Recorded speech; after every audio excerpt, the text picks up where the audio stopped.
ગામ પંચાયત જૂના વાહમાંથી ઠાકોર વાઘાજી તરસંગજી સરપંચ તરીકે ઉમેદવારી નોંધાવેલ છે। અમારે છેલ્લા 15થી છેલ્લા 18 વર્ષથી રૂરલ ગામની અંદર કોઈ જાતનો વિકાસ થયો નથી। સરકાર ગ્રાન્ટ આપે છે ઘણી બધી, પણ કોઈ ગ્રાન્ટ ગામમાં આવતી નથી। છેલ્લા અંદાજે 3 વર્ષથી વહીવટદાર છે અને છેલ્લા 15 વર્ષથી અમારા ઠક્કર વસંતલાલ જમનાલાલ સરપંચ છે, પણ અમે કોઈ હજુ ગામમાં વિકાસ પાડ્યો નથી।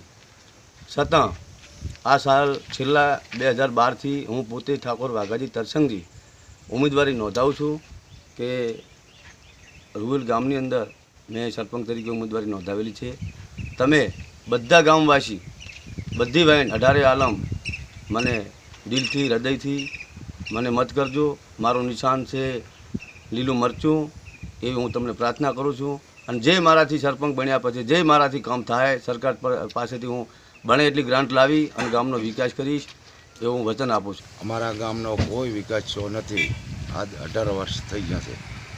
સરકાર ગ્રાન્ટ ઘણી હાલે છે, પણ અમે વાઘાજીને ઉમેદવારીમાં લાવ્યા છે, એટલે અમારે શાહ સહકાર હાલીને વાઘાજીને લાવવા છે।